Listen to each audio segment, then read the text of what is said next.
when the market shifted, we'd done a handful of land deals, and the people that were buying land were expecting to do construction loans on those land. Was it mostly like single family developers? Yeah, mostly, yeah. And when the market shifted, construction lending just disappeared. All right, guys. Well, welcome back. You may recognize Will because we literally just talked a month and a half or 2 months ago. So we're back for another round. Will is the owner of Urban Gate Capital here in Nashville, and we want to talk a little bit more about his hard money business today. I'm curious about that. I have some questions. And yeah, we'll just hop right into it. Let's get it. Last time, I did want to come back on this because if anybody watched our last interview, which if you haven't, shameless plug, go watch it. We talk about how Will bought a multi-family apartment deal in Paris, Tennessee for $750,000. Amazing. How has that been going? We just caught up about the paint a little bit, but tell me about it. It's going much better than it was a month and a half ago. Yes, good. Happy to hear that. Yeah, so we've now been able to paint the building. Okay. We've got a few more units leased. A handful of units have now been renovated, and the metaphor I always use is like you're a ship in a storm. And when last time we did an interview, I was in the midst of a storm and had no idea where land was. Right. And now I can at least see land. Like we're still in just as big of a storm, but I can see the land. So it's like you can breathe a little bit. Yeah, it's like at least I can see the light at the end of the tunnel. Like you can start to now see what the building is going to look like. And okay. Residents are now like they're happy to see me when I walk by, and you're the guy that makes things better. Exactly. Rather than the evil landlord. So right. There's still a ton of problems, but I think the next once we get past the next few months, we're gonna be in a good spot. Good. I'm super happy to hear that because you were like, I think I made a good decision. Yeah. Pretty sure. Yeah. The paint makes a huge difference. Yeah, I saw that on your Instagram story. It looks way better. Yeah, thank you. If you guys don't follow him, go check it out. Did you have it up on a permanent post anywhere? No, but I will soon. I'll do like a before and after. Yeah. Because when I was there last time, it was only half painted. Okay. So I'll do a before and after when it's like fully painted. Nice. Okay, yeah. Go follow him so that you can see that. It's very satisfying. Check it out. Oh yeah, and we were talking about paint being, I made this note to myself, paint being the highest ROI in the business. Yeah. But yeah, that really is just like, people are simple. They like to see things looking pretty, and it doesn't cost that much to paint. Yeah, and I've gotten this from my partner, but he always talks about going outside in. So like painting the exterior of the building, doing the landscaping, doing the parking lot, making the outside of the building look nice before you make the inside of the building look nice. And we definitely did the opposite on this one. And I can see why he says that because like the curb appeal, which you can appreciate as a realtor, the curb appeal is a big deal. And that really impacts their first impression when people come see it. And is that more so from like anybody who might buy it down the road, or is it like you said, tenants walking in and being happy to be there? It benefits both for sure. Yeah. But I think for us, it's more so residents because we need to get at least. That's the goal right now. Right. What is your vacancy rate right now? I think we're like 62% physically occupied. Okay. Which we're about 50% the last time we spoke. Okay, 12% in like a month and a half is not that bad. We've leased 2 or 3 units. Nice. What about that unit with like the teeny tiny bathroom? You guys don't know what I'm talking about, but he sent me, I saw it on his Instagram. Yeah. A picture of like the tiniest bathroom in the world. It was a toilet in like a hall closet. It has to be the world's smallest bathroom. It's crazy. I mean, like if you sit on the toilet, like the shower is right here. And literally you could wash your hair and go pee at the same time. The toilet paper roll is on the door. So when you open the door, oh my God. Like, it's the tiniest. It's got to be the world's smallest bathroom. Have you figured out what to do with the space? Yeah, we'll probably turn it either into a storage unit or a laundry room. Like it's way too small to rent. It's got to be like 85 square feet, the whole apartment. I mean, and maybe it's 100 square feet, but it's tiny. That is hilarious. Yeah. Like, I guess that's what you get in a $750K apartment deal. Yeah, That's like the kind of thing to expect. It's we bought it for what it was worth. Yeah. For sure. For sure. So we did not come here to talk about that apartment, but thanks for catching up. I wanted to talk more about your hard money lending business. First of all, that is Urban Gate Capital, right? That's Correct. your hard money lending business. Yep. What year did you start that? So officially, Urban Gate Capital started in 2021. Okay. Is when we officially formed the entity. And actually, that's when we started doing business. So yeah, like early 2021. Okay. Yep. Nice.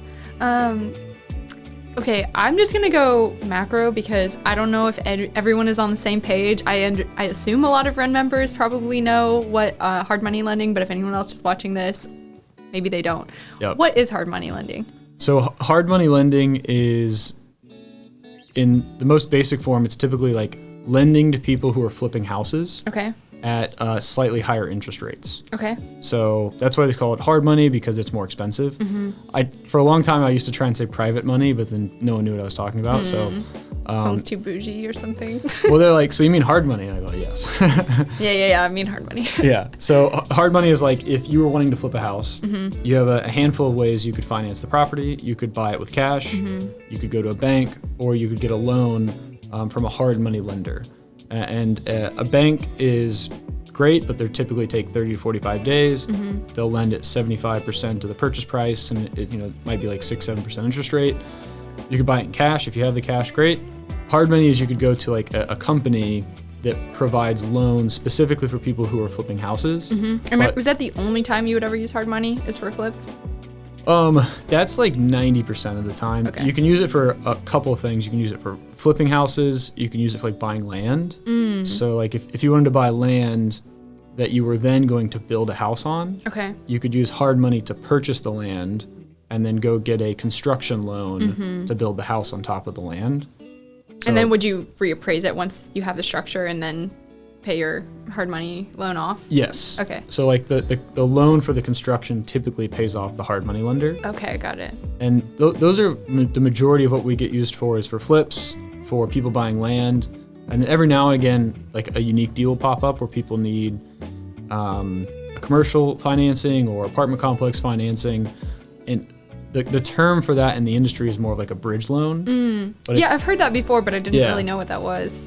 it's kind of the same thing, but Just a bigger scale? yeah, like in the commercial world, they call it a bridge loan, and single family, they call it hard money. And I mean, it's significantly more expensive for the hard money than bridge because it's a larger loan amount. But that's so we've done a handful of deals where like they're buying an industrial building, and they needed capital for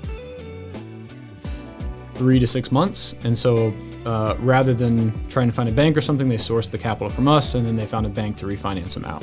Okay. But majority, it's single family flips, land purchases, and some industrial and commercial and multifamily too. So you're helping people get in and then get out, pretty Yes, we're very short-term capital. much. Nice. Yeah. Okay. So my second question was, when would somebody work with a hard money lender instead of a traditional lender? But that's Yeah. pretty much it. I mean, would you, like, if somebody wanted to flip, would it ever make sense for them to just get a conventional loan from like ABC mortgage lender? Or does a hard money loan always make more sense? That is a good question. I don't know exactly what the terms look like for a bank loan. So I don't know if I could answer that properly, but I definitely think, I mean, bank loans are cheaper money. So their rates right now are probably 7-8%, but they might be slightly lower leverage than hard money. Right. So I think so, yeah. If you're closing a deal and you're not in a rush to close it, meaning you have 30, 60 days to close it, and you have cash that you're willing to put down, I think in that scenario it might be better to use a bank loan to purchase the property, renovate the property, and flip it. But if you're in a situation where you need to close quickly and you want someone to finance the majority of the project, a hard money loan might make more sense. What percentage are you guys typically financing? So we're a little unique. We'll do 100% of the purchase price. Oh, really? Yep. So 100% of purchase price, and then we ask our borrowers to fund the renovation funds. So like at closing, the borrowers are barely out of pocket, like a few $100s for closing costs. Right. And then whatever the renovation funds, they will typically fund that. Wow. Sometimes we'll fund the renovation funds, but we try and just do purchase price. Is there a reason behind that? There's a story there. The honest answer is we just don't, if we're not funding renovation funds, we just, when we close, we send you the money, we're done. Yeah. Whereas if you're doing renovation, then every few weeks there's like draws and inspections. Yeah. And they'll complete the work and then we'll go inspect it and send out the capital. So, it's like a time thing. Yeah, it's just like it's it's just very simple on our end. Yeah, that makes sense. Yeah. So that's just a preference for you and Brandon. Yeah. And eventually we'll have more systems in place and have more of a team where we can do renovation. But right now we just kind of stick to that. It's worked so far. Okay, that makes sense. And then who's underwriting the deals? Is it you? Is it Brandon? Is it both? Or do you send it out? So originally it was me, and we've hired a guy. His name's Jonathan. Shout out to Jonathan. Hey. I hope we can make that a clip. Let's do it. Jonathan's a stud. So we hired him. He's currently our loan officer. So he does all the borrower communication. Awesome. And he does all the underwriting. So he'll go talk to the borrowers. He'll collect the information. He underwrites it. And then he puts the presentation together and sends it to Brandon. Okay. And Brandon approves it. Okay. So Brandon's the board. Yeah, we call Brandon our chief credit officer. Nice. From my banking days. CCO. Is that a real title? Yeah. I don't know that much about banking. Yeah, no, it's not a super well-known title, but yeah, when I worked at a bank, the guy who was the ultimate like thumbs up or down, they called him the chief credit officer. Makes sense. So that's what we call Brandon. Okay. Yeah. Chief credit officer at your service. And he doesn't even, if you asked him what his title is, he'd be like, oh, I can't remember what they call it. Something. Yeah. So Jonathan does all the underwriting, and then mostly my time is spent raising money. How does that look? Are you like taking people to lunch and telling them about deals, or how does that look? Yeah, I joke often that a lot of my day is just calling people asking for money. Fair enough. It's like working at a nonprofit. Yeah, exactly. A lot of it is just calling people and like, calling people, keeping up with people, asking how things are going, and just being like, if we presented this to you, would this be of interest to you? Like, is this something you like? I naturally like talking about investments, so I just naturally in conversations of like, so what do you invest in?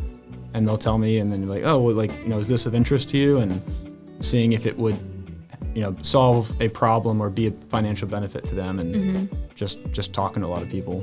So you're not trying to sell, you're just listening. I'm trying to sell, but that's how you sell well, is you figure out what the problem is and then see if my product offers a solution. But I'm definitely trying to sell, yeah. Gotcha, yeah, but you're doing it in a nice way. Yes. Yeah, okay, sweet. What have you made a deal? Have you landed on a deal that did not pan out since you started in 2021? So, knock on wood, we've had 0 foreclosures to date. Yay. So we've not lent on any properties that we've had to foreclose on. Okay. But we've had some properties that like didn't go exactly to plan. And is that like more for the investor than you? Yeah, like a good example would be when the market shifted, we'd done a handful of land deals, and the people that were buying land were expecting to do construction loans on those land. Was it mostly like single family developers? Yeah, mostly, yeah. And when the market shifted, construction lending just disappeared. Yeah. So a lot of those people were like, hey, we're not going to be able to get a construction loan as quickly as we thought, so we're going to try and sell these lots, or we're going to need a little bit more time to refinance. And luckily, because we raise our own capital, it's all our own money, like we have the ability to do loan modifications. Oh, cool. So a lot of those, what we did is we just extended the maturity and did a loan modification, and those have all panned out, so far. Did they start developing later on? So when you say when the market shifted, you're talking about like June 21? Okay, yeah. Yep. Or June 22? Yes. Yeah. Getting my years mixed up. Earlier today, so the battery issue, when I took it to the shop, they were like, okay, it's from December of 20, and they were like, you need one every 3 years. And I was like, so I'm good. And then I was like, wait, it's not December yet, but it's 2023. I forgot what year it was this morning. Every 3 years for a battery? That's what they said. It seems excessive, but I know in high school I would let my battery go for like 6 years. I could not tell you the last time I replaced a battery. You might get a surprise. Yeah. These frosty March mornings got my battery. The cold got you, but anyway, 2022, it's shifted in June. Yes. And then, so are you starting to see them develop again, or did they like subdivide and sell the lots off and call it a day? Most of those, they sold the lots. They either sold the lots or they refinanced with longer term debt. I'd say 75% sold, 25% refinanced. When you say longer term debt, like how much longer? So that's when they went to a bank loan. So our loan terms are like 6 months. Okay. That's like the longest we do. And they'll refinance into a bank loan, which is typically 5 to 10 years. Gotcha. So, and it's cheaper money. Like our loans are expensive. They'll burn a hole in your pocket pretty quickly. What are the interest rates typically? Yeah. So or are they changing all the time? We're pretty consistent. Really? We're 12% and 2 to 3 points. Okay. Yeah. Wow. And you haven't really shifted a lot since last year? We've not shifted at all. Like when interest rates are like 3, 4, 5%, we were 12%. And now interest rates are 7, 8, 9, and we're still 12. So now you're not looking too bad. Yeah, it's like right. We almost sound affordable now. Which almost. Imagine that. Yeah. It's kind of crazy. Has your business ticked up recently? In terms of like loan requests? Mm-hmm. So February was really busy. Okay. Right now, I'd say we're kind of slow. Really? It seemed like January was really slow, which you kind of expect after the holidays and things like that. So January was pretty slow, and then February was just like on fire, and the last week has been slow. It just, as you know, in the realtor business, like it just kind of ebbs and flows. Yep. There's a lot of speculation, which changes people's emotions. Yes. It's a people business. Yeah. Yeah. What are you seeing in the realtor market? Like, is there more people listing houses? Are there more people buying? Like, what are you seeing there? It's the same. It's changing all the time. Yeah. I feel like you'll have a week where it's on fire and you'll have multiple offers, and then it'll like slow down, and then it'll do it again. Mm-hmm. It's sort of just, I don't know. I think buyers are trying to take advantage of rates before they keep going up. But then there's a lot of people that think they'll go down again, so they're waiting on the sidelines. Yeah. It's kind of all across the board. Yeah. I think about that all the time of like how many buyers are out there. Yeah. Every time I talk to somebody, it seems like there's a decent amount of buyers. Yeah, there are buyers. I mean, people are active. I think we talked about this a little bit last time, but I saw a quote. It was like, the best time to buy is always 5 years ago. Yeah. And there is definitely some nuance in there, but I really feel like if the deal makes sense for you, you should not go over your budget. But if the deal makes sense for you today, you're comfortable with the payment and you don't get like a, adjustable rate mortgage, which I also wouldn't recommend unless you have a exit strategy within those 5 years. Yep. But yeah, if the deal makes sense, it's a growing area. Like Antioch is one of the best areas right now that we're seeing. They just had a little shout out on Tennessean. I can't remember. One of the local magazines just covered Antioch because they are appreciating really quickly. We've got like Tanger outlets coming there. That's a rabbit trail, but look at the deal, look at the neighborhood. If you're comfortable, there's no reason you shouldn't jump in now. Yep. Because housing is not going to get cheaper. Yeah. Especially here in Nashville. I mean, I would love to hear where everybody's watching from. I'm guessing most people are from Nashville, but do comment your city. But Nashville's not really slowing down. We have a lot of companies coming here. We have a lot of growth. Yep. So I would say get in if you can. If you're not in a good position, it's fine to wait, but make sure that you're talking to a lender today. Yep. I'm sure you can attest to this, like coming from a lending background. Just talk to a lender and see where you are. If you think you're not ready today, you may not be. That's fine, but like check in. Yeah. And then you know how to save and plan. For sure. It's worth the conversation with the lender because once you talk to them and give them the financials, you'll really know where you stand, like where you 100%. Are at. And then you know your price range, you know your budget, you know where rates are at. I mean, I certainly made the mistake of like trying to get something under contract and then going to the lender and being like, no, I did that in the wrong order. Was that your first house? No, that was just me being impatient, and it didn't work out. Yeah, I'm not surprised. Oh my gosh. Yeah, that is one of the craziest things I see. People are like looking at any house and any budget, and then they're like, all right, let's put an offer in. And I'm like, have you been pre-approved? And if the answer is no, I'm like, we're not going to put an offer in. Do you only work with people who are pre-approved? Like, is that yes. That is a requirement. And I don't say that in any kind of like, I only work with people that are pre-approved. I just mean like, if we're going to work together, that's the first step that I will tell you. Yeah. Like, I'll hold your hand and we'll go together and we'll look at it. But there are two reasons, like, there are a lot of reasons, but one, like, my time is precious, you know, that this is my business. But the others is yours is too. And you also don't want the emotional roller coaster of falling in love with a house that is way over your budget. And some people might actually be surprised, like your budget might be higher than you think it is. But on that note, again, you can probably attest to this. You don't want to just buy at the top of your budget. So if you're approved for $500,000, that doesn't mean you need to buy a house at $499. Because your dream house is going to be $525. Yeah, legit. Also, dream house. That's one that I am like very passionate about. Don't go after your dream house the first time, unless you've waited a really, really long time and you're kind of like the second half of your career. I'm an investor by nature, but I think if you can get pre-approved for a certain amount, cut that in half, buy a duplex or buy something that's going to generate income, then you can use that to fund your dream home later on. But if you just go for the dream home, you're stuck in this payment. Maybe you can rent it out later, but oftentimes those payments are going to be too high to make sense for a rental. So that's my 2 cents. I definitely agree. It depends on your like life's position, like where you are in life. I guess I'm talking mostly about like younger people. Okay. I feel like people our age, like, I don't know, mid-20s, mid-30s, if you haven't bought yet and you don't have a huge lump sum to save, the dream house might look great, but it's actually more of a liability than an asset. Yeah. I mean, for me at least, I would think dream home is like, I don't know, 40s, early 40s. Yeah, that's probably. the timing for that. Maybe. I mean, it's so hard to say. Who knows? Yeah.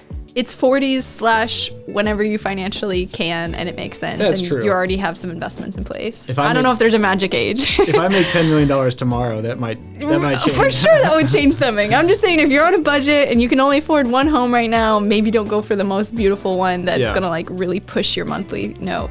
So I'll throw a question at you. Okay. Of what investments are you looking into now? You said you're an investor by nature. Yes. So do you have rentals? Are you trying to get into rentals? What does that look like? Good question. Thank you. So I have an Airbnb in my home. Oh. So I have an owner-occupied short-term rental. How does that work? So good question too. So if anybody knows what that is, owner-occupied Airbnb, it's just the different designation for the permit. So you guys have probably all heard about the crazy Airbnb spikes and what am I trying to say? The Airbnb people are cracking down on Airbnbs in different cities. So there's an owner-occupied version, which means you have to live in the property, and that's where you share a room, where you share one door.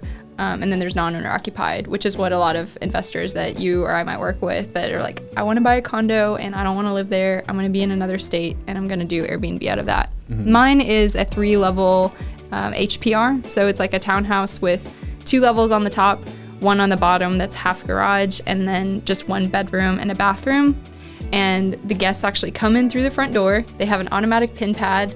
And then I had a door built in the hallway with a one-way deadbolt lock. So I come in through the garage, they come in through the front door, and they just have this little area. And it pays like 80% of our mortgage. That's amazing. Yeah. That's the way to go. I love it. It's called house hacking. If you guys don't know, if you spend any time on my page or just with me in real life, you're going to hear me talking about house hacking. Yeah. I think that's the best way to do it.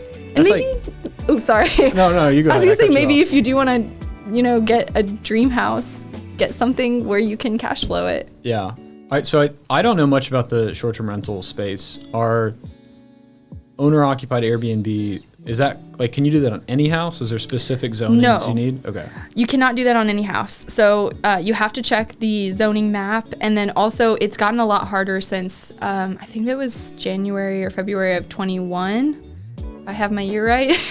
But yeah, they've cracked down on it a lot here in Nashville and Davidson County. But if you go to different counties, it's a little easier to get it. Like I think Williamson is still pretty simple. And the more rural you get, it's a little bit more simple. Each county has their own they've got their own rules. Yeah. But right now, you can get a short-term rental permit that you live in a lot easier than you can for a non-owner occupied. They've That's what I've heard. Almost stopped issuing those completely. Yeah, it seems like the non-owner occupied are really difficult. They are, which has made buying them kind of a gold mine. Like if you see one home that's selling for way more in the neighborhood, check the notes. They might say NOOSTR. It's got a non-owner occupied. NOOSTR, so owner occupied is OOSTR? Okay. Yeah. Okay, so to get back to your earlier question, yes, I have the owner-occupied Airbnb. I just bought another home in Antioch, actually. I really do. That's why she's plugging it. No, but I'm plugging it because it's real. Like, it's actually growing a lot right now. It's one of the last affordable pockets where you can still get a lot of bang for your buck as a first-time or second-time buyer or as an investor. They have these nice ranch homes that are like 1970s. Usually 1 or 2 owners, and you can go in, paint, and then do a little landscaping, do some light reno. So I bought this one that's a split level home, and then I actually have my mom and my sister living in the top, and so they're helping me renovate. And then we're gonna do a very similar thing that we did with our short-term rental. I'm gonna put a door in the lower level hallway, a one-way deadbolt door. And then the walkout basement will become a tenant apartment. So we'll have one person living in there. We're getting the kitchen done, hopefully next week, and then the bathroom also next week. Okay, so you said split level. Split level, like when you walk in the front door, one stair goes up and one stair goes down. Okay. It's like that traditional 1970s split level. Okay. I don't know if you've been in one of those, but I don't think so. My aunt and uncle have a home like that in Washington, D.C., so. And can you, is it classified as a duplex? Or nope. Okay, so it's not a duplex, and the door is not up to code. Nobody tell on me. But really, that doesn't matter so much as long as, when I'm selling it next, I just remove that door. So effectively, it's like a home that just has a nice kitchen and a different bedroom downstairs and a full bathroom. Okay, cool. Yeah, so that's a way to basically cut your mortgage hopefully in half. I think we'll probably be able to do more.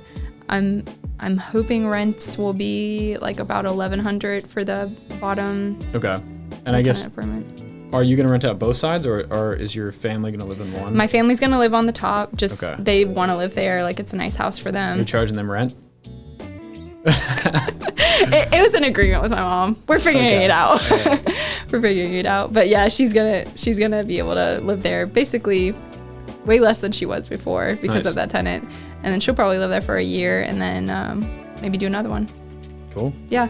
But aside from that, that's what I've got. What I'm looking at doing is midterm rentals. I'm really excited about midterm rentals right now. So that's 30, 60, 90 days? Exactly. Okay. And the reason that's cool is because what we were talking about earlier with the permits does not apply. I've heard about this. Yeah. So people can stay for 31 days. And so it doesn't matter if it's I'll try and say it, an OOSTR or an NOOSTR. Exactly. Any house can be 31 mid-rental? Exactly. Yes. Wow. So you don't have to go through the permitting process. There are a lot of benefits that I could talk about. The guests tend to be better guests because they're coming through their companies. You're seeing a lot of traveling nurses, a lot of engineers. You're good. Sorry. I did that earlier. I had my ringer on. You're fine. All right. But yeah, you got traveling nurses, engineers, people on government contracts. And so inherently, if the company is paying that note, they're going to be on their best behavior. So you get less of the party guests and more of just, hey, it's me. I'm here for 2 months. I'm just going to go to work and sleep. So that's better. It's less hard on your property. And then the nice part about having the companies pay for it too is that their stipend is usually a lot higher. A lot of the stipends are between $2,000 and $3,000 a month. So for example, I could probably rent out one where the long-term rental rate is about $1,500 or $1,600 for $2,500. So it has pretty cool margins. Yeah. And then the management is not very laborious because you're only turning over every 1 to 3 months. That sounds amazing. Yeah. I haven't done one yet, but I am working on it. Got the website and the LLC done. Are you going to like test it out in either of your properties? Or are you just going to buy one and go for it? I'm going to test it out in the rest of my house. So I've got the owner-occupied Airbnb downstairs. I actually took photos on Sunday of the entire place, and I'm putting it up on Airbnb. So I'm going to test that out and just see what the demand is like. But what I'm going to do for the business portion is arbitrage. So if anybody doesn't know what arbitrage is, I'm basically like, say Will has his apartment complex and say we're a good fit for midterms. I would say, hey, could I rent one of your units with a corporate lease? And then he would say, yes, that's fine. Oh. Meaning I could, with the corporate lease, I could, sign other people under me, like a sublease for the 30 to 90 day period. And they don't know the difference. Like they think that I own it. Yeah. And I just kind of take the difference. So like you would rent a house or an apartment for $1,000 on Yes. a corporate rental, and then midterm rent it out to someone for $2,000. Exactly. And then you have your expenses, and utilities are going to be like around $260 a month, depending on what part of town you're in. You want to have like your Netflix and everything, and then you have to furnish it. Yeah. That's the expensive part. But there are companies like Court, which is a furniture rental company that's a white glove delivery. They'll bring it all in, and that's about $160 a month.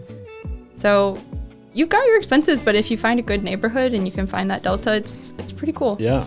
Do a lot of people do this? Or is this is a big thing. So 1 in 4 hotels being constructed right now are extended stay hotels. And BlackRock has actually bought Extended Stay America. You know BlackRock, of course. Yeah. They've bought Extended Stay America, I think 5 different times. They've bought and resold it, just depending on the market, but they really believe in this product. Wow.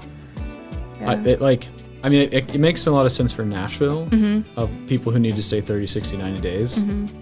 I just wonder the amount of demand.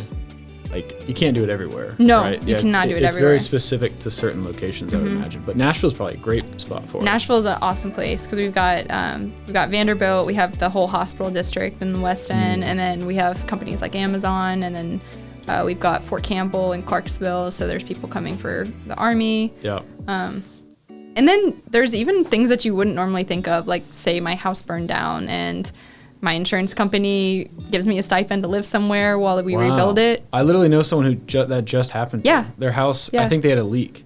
Yeah, And it can be anything. They post on social media like, does anyone have a place I can stay for 30 days? Like literally, do. that's exactly what they said. Yeah. I'll connect you next time I Please see do. it. No, it's really cool because you're finding solutions. Like you're actually helping these people. Yeah. And it makes sense because the insurance companies will pay it. These people's employers will pay it. L's have always been hard for me. I don't know why. L's. Yeah. Employers. Shout out to my sister Christina for giving me speech therapy when I was a kid. That's funny. But yeah, that's what I've been working on. That's cool. I don't know much about that space at all, and I'm in the spot where like I'm considering moving to a nicer apartment or buying a house. So I might put some thought to that, see if I can find a solution. Think about it. I think a cool play for you could be finding a duplex in a neighborhood you really like. Yep. Doing midterm rentals in one side, and you probably cover most, if not all, of your note, just depending on your budget. And then after a year, you could move out and then have 2. That's the way to do it. Just slowly build. Slowly build. Yeah. Yeah. Baby steps. Absolutely. Cool. Was there anything? I know we did a high level of your hard money lending business. Was there anything that you wanted to kind of talk about or get out there that I didn't ask you about? I mean, I don't know. That's a good question. It's a good question. It's really vague. Yeah. I'd say like we're really looking to grow for the hard money lending business. So What would that look like? So right now we have launched a fund, which could be interesting to talk about. In July we launched a fund.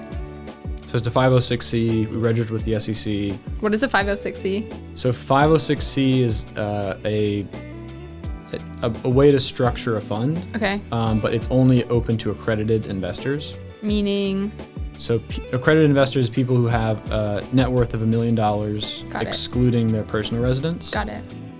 Or they made, if you're single, you made $200,000. If you're married, you made $300,000. Just in like the last calendar year or something? I think it's the last 2 tax returns. Okay. And I think the wording is also like in a reasonable expectation to make that next year. Right. You're not like on the verge of bankruptcy or something. Yeah. Yeah. So it's a 506c fund, only open to accredited investors. So we are actively looking to raise. We have about $3 million in the fund now. Mm-hmm. We're hoping to get to $10 million, $7 million by the end of the year. Okay. So we have about $4 million left to raise there. So both on the investment side, if anyone's interested in that. Yeah. And then also on the lending side, like we have to put all that money to work. Yeah. So so you've got money to spend. We've got money. Yeah. Like you guys heard it. Anytime I'm at events, I'm like, if you guys need money, let me know. That's a cool gift to be able to give. I mean, at 12%. It's expensive money, but we have it. Not a grant. Yeah. That's for sure. Yeah. I saw you doing some speaking on your Instagram. Who was that group that you were talking to? Oh, that was Brian Truman. Yeah. With SVN.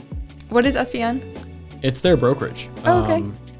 It's either SVN or Excel, or he switched back and forth. I can't ever remember. I'm sure. Let us know, Brian.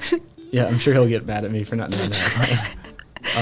Yeah, Brian Truman, he's a commercial brokerage, so he's the broker that sold us the deal in Paris. Oh, I thought his name sounded familiar. Yeah, that's why. Yeah. So he asked me to come speak about the deal, and so that's what I was doing. Nice, just to his agents.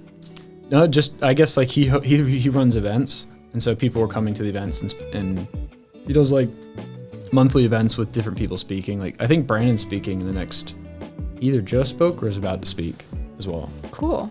Yeah. We need to get him into the Simply Home studio. I'm looking at Grant. Brandon's tough to get. Oh really? I even struggled to get him. Dang. Well, so what's your goal? Like, do you have a dollar goal to spend for your hard money business? You said you guys have been raising the fund. You have like projections that you need to hit. So like, we want to raise $7 million. Okay. And when we raise money, we try and turn that 3 times in a year. Wow. So we try and lend it out, get it back, lend it out, and get it back 3 times. That's the goal.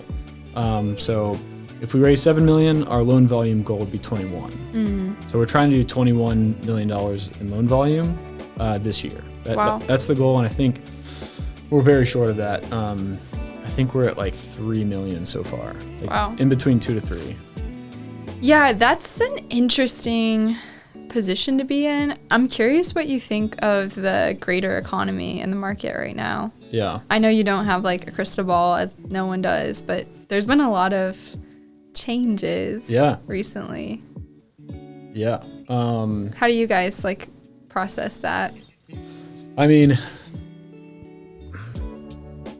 I'm much more pessimistic than like most people, and which probably makes you a good investor. Yeah. Well, I mean, I got into the lending business specifically because I think that like valuations are way too high, and that there's going to be a major crash. And we're looking at you, Silicon Valley Bank. Yeah. So like 2 or 3 years ago, I'd always say like, I think the mother of all crashes is coming. Interesting. But I have no idea when. It could be 20 years, 10 years. You really believe that? Yeah, I do. Yeah. Wow. But that could be way down the road. Right. So the reason I got into lending is because, okay, when that happens, like how do I position my business and my investments in a spot where when that happens, that I can survive and like actually do well. Right. And so for me, the main thing was hard assets. So real estate is a great one. I'm a big believer in Bitcoin and crypto. Really? Oh yeah. Interesting. So even in light of like the crashes the last 6 months, 8 months? Yeah. Yeah. Oh yeah. If anything, my convictions strengthened. You've been buying. That could, yeah. That could be a whole other podcast. Yeah, that could be. Well, we got time. We can talk about it. But like, so getting into hard assets, so real estate, Bitcoin, there's certain stocks I like, but mostly Bitcoin, real estate are like, being in hard assets, and the lending business is positioned in a way where we're first lien position. So we do really well if the economy continues to grow and goes strong. But also if real estate valuations drop by 50, 60, 70%, which I don't want to happen, but if that does happen, we're a first lien position, so we then take over the assets and we own the assets. Right. And we pretty much only lend in Middle Tennessee, and we also operate. I don't know the exact number. We probably manage and operate 300 to 400 units internally. So we have the capability not only to take over these assets, but then to operate the assets. So you have a team in place for that, a management team? Kind of. It's I would not call it a management team. It's kind of like we figure it out day by day. Okay. Fair enough. It's like some we manage our own, some we have a third party management company, but we have the capability to asset manage and take over and renovate all of these, like our entire portfolio. So it's not an overwhelming disaster if you do end up getting those homes. Exactly. Yeah. Yeah. So or assets. We don't necessarily want to be in that position, but we are capable and protected in that position. So that was a much longer thought. No, that's what I asked. I mean, I'm just kind of curious how you guys are thinking about it. So if I'm hearing it, you're not burying your head in the sand. You're not waiting for the storm to pass or to get here. Yeah. On the short term, I have no idea. Brandon, I asked him what he thinks about the market, and his words, I hope he's okay with me repeating them, but were he thinks the next 12 to 18 months will be rough. Yeah. Just kind of a slow decline. But then once interest rates turn around, he said there's so much jobs coming in Nashville. There's so many people coming in Nashville that he thinks it's going to be gangbusters. Really? That's what he said. I tend to agree with him. Yeah. I think people do get we touched on this already, but people get really emotional in the short term and they get really scared. And we've seen that over and over and over again. 2008 was a major crash, but so many people got really, really afraid, even when they probably should have invested because things were on sale. It was a huge opportunity. So I think if you can, I was listening to a podcast with, what is his name? Tom Bilyeu, the guy who started Quest Power Bars. I don't think I know him. He's really good. I'll send you some of his videos after, but he had an economist on there who I'm blanking on his name. They were talking about how this could be a really great opportunity if you can just kind of put your nose to the grindstone right now and save as much as you can, and then just take advantage of it. Yeah. But yeah, it's interesting because I think a lot of people do get analysis paralysis. They don't know what's going to happen, so they never invest, and then kind of becomes this cycle. It's definitely scary. I mean. Yeah, it is. Yeah. It is. But going back to your question earlier about when's the right time to buy, I think it's so important not to put yourself in a bind. Definitely make sure it's something that you can afford, even if a storm comes. Say you got, God forbid, you got laid off for a couple of months, you would still be okay. You had the savings. I think that's really important just for single family buyers or investors. But also just don't wait forever, because if you look at any graph of real estate values from the beginning of this country on, they go way up and then they go down a little bit and then they go up but they're always going up. Yeah. You know that. I mean, absolutely. This is what you study. Yeah. So don't put yourself in a position where you absolutely have to sell in 3 years and then the market crashes and then your values are shot. Yep. But if you feel good about it, feel good about holding on to it for 10 years. I guarantee it's going to be a good investment. Well, I can't guarantee, but I'm pretty sure it's going to be a good investment. Yeah. And I think exactly what you said earlier about if the deal makes sense now, then it's the right time. Yeah. Just if it makes sense, if it's a good deal, just do it. It doesn't matter the market or whatever we're in. And then there's the old adage. This is kind of ironic because I provide short-term debt, but I can't remember who says it, but it's the worst thing you can do is buy long-term assets with short-term debt. Ooh. And if you do that, then you're putting yourself in a tough spot. And it's kind of ironic because I sell short-term debt. But yeah, how does that work? I mean, you're just doing it. You have a different tool. It's a different tool for a different strategy, right? Anyone I lend to, I would advise them to quickly put it on long-term debt. Yes. We're a tool we're a bridge to get you to long-term debt. Yes. Hence the bridge loan. Yeah, exactly. Yeah. Don't hold on to our debt for long periods of time. You don't want to do that.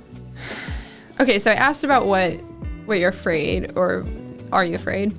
what excites you about the next couple of years?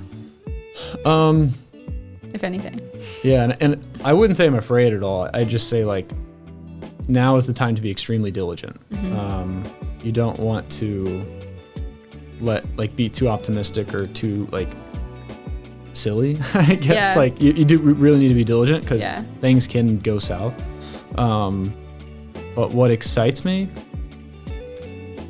I mean, I think now is a good time to be a buyer. Like, I agree.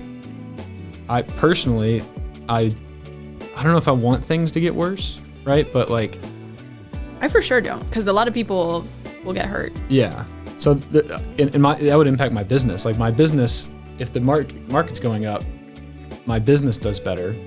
However, on like the buy side, it's kind of been nice to operate in this environment where there's like, because previously when you're trying to buy something, it feels like there's just a herd of people around you. Yeah. Where now you can kind of like breathe. Yeah, it's much more fair. Yeah. For buying. So I think the next few years, I don't know the timeline, whether it's 6 months, 12 months, 2 years, will favor the people who are diligent. And we're diligent, so. So like, not that you want it to happen, but I think these things are inevitable. Markets are cyclical. So you're just saying, keep your eyes open, stay diligent, and then see the investment whenever it comes. Yeah. Don't be afraid to take the risk. What about you? What do you think? What's your crystal ball? Crystal ball. I don't know. I've already kind of said it. I just think save as much as you can. Be smart with your own finances. And speaking of finances, I literally just got done interviewing Jessica Lawrence. She's a B&B bookkeeper. She's the owner of that, and she helps investors manage their short-term rentals and long-term rentals. If you guys want to watch that video, I don't know the order I'll be posting that, but it'll be somewhere soon. So watch that. But yeah, manage your personal finances and then just stay awake. I guess just like don't get scared. Yeah, stay awake. Don't get too scared, and yeah, keep underwriting deals, because I think I still see things that are really interesting even right now. And I'm sure it will continue to get more interesting over the coming months. But yeah, don't overextend yourself. Yeah. That's my crystal ball. And Jess is the best. She's great. Jess is the best. Yeah, that was honestly a super cool episode. I kept joking like, there was mic drop moments, but legit, I was sitting there like, oh my gosh, these really, really simple things I am not doing. Like, she has the QuickBooks app on her phone. When she goes to a business dinner, like even for Ren, she'll take a photo of the receipt immediately. It's there. And like now she doesn't have to worry about proving that because the date and everything is lined up. You probably already do that. I don't do it. You don't? This is my first year doing taxes as like a full-fledged business owner, and really? It was a disaster. Did you do them yourself, or did you hire someone? I hired someone, but even like getting the information to them is a disaster. That's what she was saying. She was like, it's like a doctor. Like, doctors can only kind of try and piece together what you've been doing the last few years and help you, but they don't, like, they can't retroactively go back and fix all of your bad habits. And it's the same thing with like CPAs and account managers. I should give Jess a call. You should. We have a bookkeeper for our business, but I don't have one personally. And so I asked her about that too. I was like, do you do personal? And she more so stays in the investment realm, but she just wrote a book actually called Face Your Finances, I think. Grant, do you remember the Face Your Finances? Anyway, I'll plug it all. She gets a second plug now. Yeah. But yeah, I need to call her too. Yeah, she brings the energy. She really does. She's super passionate about it. Yeah. Yeah. It's really good to see. I feel like a lot of us get really excited on the front end. Like brokers, investors, we're like, wow, this is a crazy deal. And then you're in the weeds of managing it and realizing that you're not tracking your expenses. And then it doesn't become a great deal sometimes. Yeah. She said she's seen a lot of businesses go under that really never should have if they would have just done the right steps on the front end. Yep. Yeah, I'm good with a spreadsheet, but it's the forms and the insurance and the interest and there's too many moving parts. Yeah. You need to like really have a system. I'm about to get QuickBooks like tonight and really, really implement that. Yeah. But yeah, I think, let's see. we may have touched on this already, but I had one question for you. If you could let every investor know one thing about hard money lending, what would it be? Investor or borrower? I guess I was thinking of them synonymously, but... Like, because we raise money from investors. Okay. And then we lend to borrowers. What about both? Okay. Start with investor. Okay. So for the investor, my my sales pitch, I guess you could say, is I like it for 3 reasons. So one, your first lien. Mm-hmm. So I do personally believe, like, there's just so much uncertainty in the market right now that it is difficult where to put money. Like, while I am a big advocate of crypto, it could all go to zero. Yeah. I know some people that have already lost their shirt on it. Yeah, I do too. Stocks, they could drop 20-30% tomorrow. Real estate, I think, is a good place to be. Like bonds, sure, but if interest rates go down or if interest rates go up, then your price of your bond, you could lose money on that. So it's like a time where it is difficult to place money. So from the investment side, the first lien position, you're typically lower leverage. So if you have to foreclose, you're probably going to be in a good position in terms of what the piece of real estate is worth. And if the borrower doesn't pay you back your first lien, so you get to take over the asset. So you're in a very well collateralized, secure position. The second is that it's short term. Whereas like putting money into something, like most real estate investments are 5, 10, 15-year investments. And a lot can happen in that time period. We think over the long term, real estate will go well and go up. I agree. You never know. So like the longer term investment you're making, typically that's a higher risk investment because more things can happen. Also, your money's tied up. Exactly. So you could be doing something else with it. Exactly. So your opportunity costs and everything. So the first is first lien. Second is it's short term, and third it's high yielding. So we typically pay our investors 8 to 10%, and that is a pretty strong yield. It's less strong than it was a year and a half ago because bonds are higher, but it's still relatively strong and compared to other risk-adjusted ratios. So, those are my 3 typical things I'll mention: is first lien, short term, and then high yielding. So do you see that there's not like a ton of risk for investors putting their money into the fund? There certainly is risk. But there's like a couple of exit strategies or like ways to pad it. Even if things don't go super well with the market. Yeah, it's just in my opinion at least, it's a healthy risk-adjusted return. So the return you're making and ratio to the risk you're taking, it's healthy. That makes sense. And so I think it's a good place to be. And in our fund, our investors have the ability to withdraw their capital. So like, let's say, Grace, you go, I want to invest $1 million with you, Will. And I go, perfect. So you can invest that $1 million with us. And then 6-9 months down the road, you can say, I'd like 300 of that back. And we can provide that to you within 90 days notice. Wow. So it's like you have the ability to invest and then withdraw the capital. So it's not just like locked away forever. Yeah, we have a 6-month lockup period. Okay. But after that, you can withdraw it. Cool. So that's the pitch to investors. All right, investors, you got your pitch. What about to borrowers? What's one thing you'd want them to know? Yeah, borrowers, it's just like we're just a tool in your tool belt. If I always say, if you can find cheaper money, take cheaper money. I mean, it's just a numbers game. Yeah. So we're expensive, we know it, but we're a tool that you can use. So have your bank lenders, have your cash, be able to wholesale stuff. Also have us as a hard money lender. That if you find a killer deal that needs to close in a week, but you don't have access to cash, and we got you. Yeah. So it's just we make you more capable when you're making offers. Or like if you're bidding with somebody and the seller is like, I've got this offer at $500,000. We'll go, okay, well, we can only pay $450,000, but we can close in 5 days. Right. So we can close much faster. That's huge for a lot of sellers. I mean, that's great. That would get the deal done. Exactly. I've seen that. So we can move quick. And yeah, we're just another tool, I guess I would say. They're tools. Got it. Cool. Yeah. Well, I think think that wraps up my questions. Did you have anything else for me? Well, to wrap it up, the same question you asked me last time, I'll ask to you. Oh, okay. I forgot what I asked you. It was like, what advice would you give yourself 2 years ago? Whoa. I love that question. Not just because I asked it. That's cool. 2 years ago.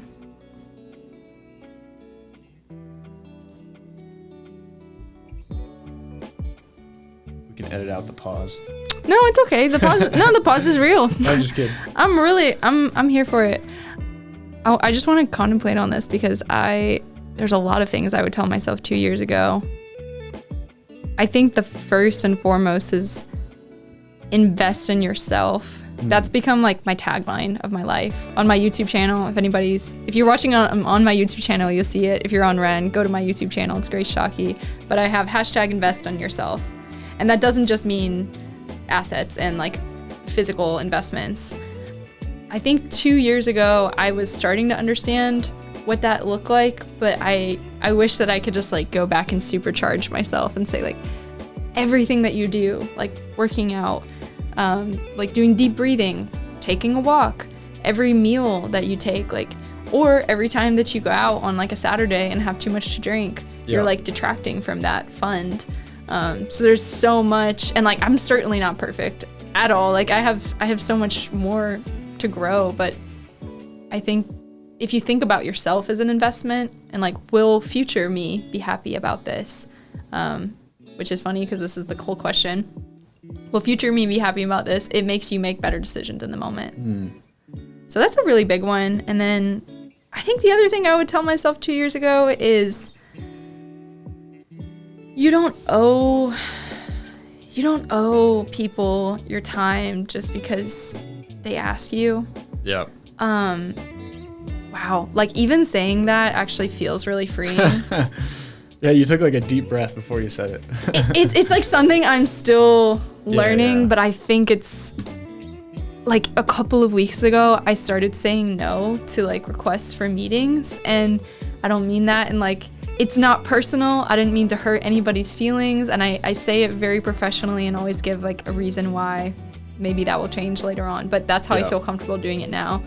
But I think previous Grace up until this moment always felt like if somebody like needed something or they wanted to talk to me, like I had to take that. But I'm at a season in my life where I'm doing a lot. Like I'm renovating a unit right now. I'm finishing my bachelor's degree. I'm brokering real estate and I'm doing content creation. Like I have a lot that I'm doing and my time is valuable. And like if that meeting doesn't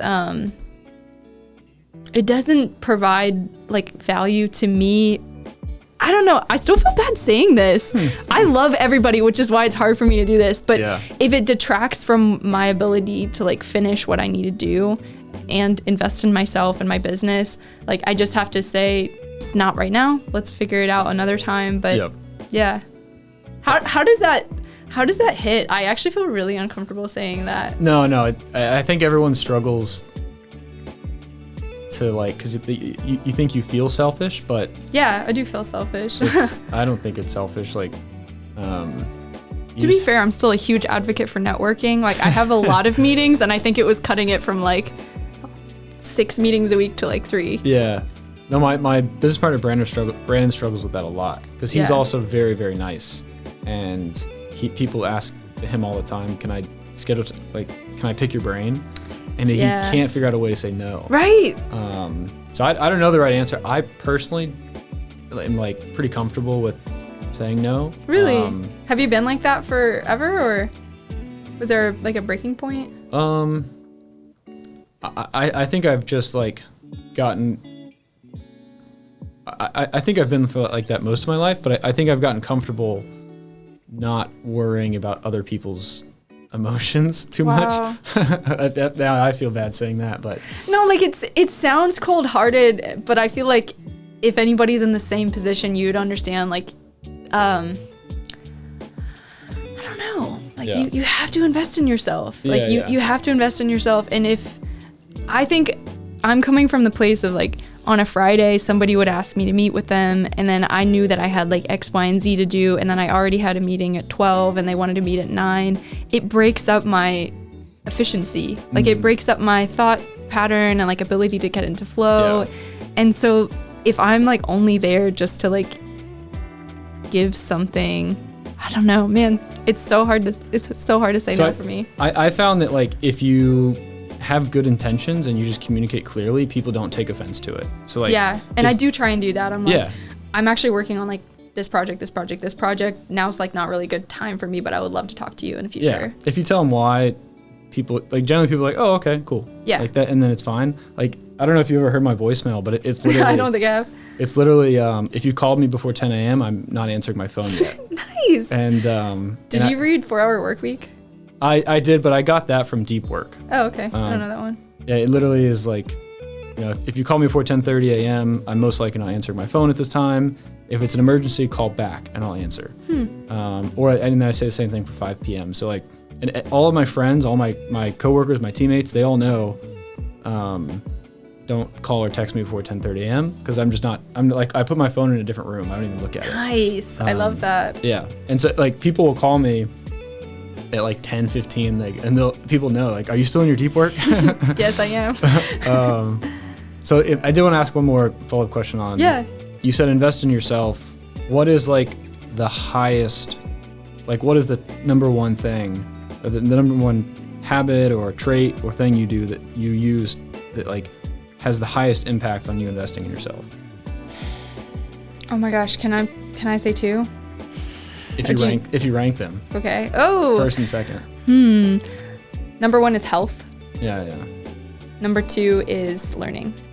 Those are good. So I'm like an avid health enthusiast, and I've always been this way. Shout out mom and dad. I was raised like raw vegan. We would like juice as a family. I mean, wow. Not that that's the healthiest diet, but they ingrained health in me. They were like, read ingredient labels, take care of yourself, and they would teach me about like how certain foods fight disease versus contributing to it. So I was like really steeped in that from a young age.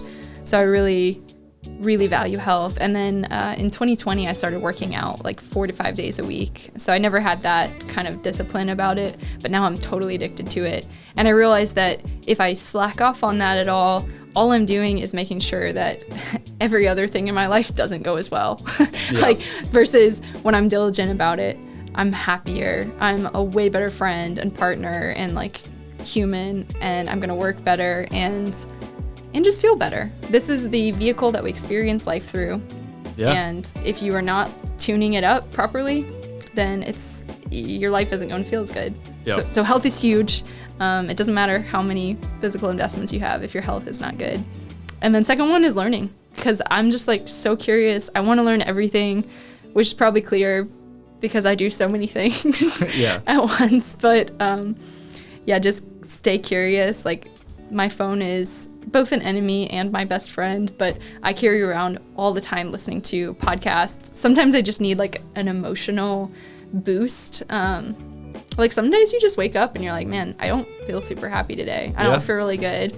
First, I would say go to the gym. Second, I would say if you're still feeling bad, put on something that's like really inspirational. Sometimes I'll seek out like people that I know have come from really hard backgrounds, and it will make me feel better because I'm like, I know if they can come from this and they do X, Y, and Z, I for sure can make it through whatever I'm going through.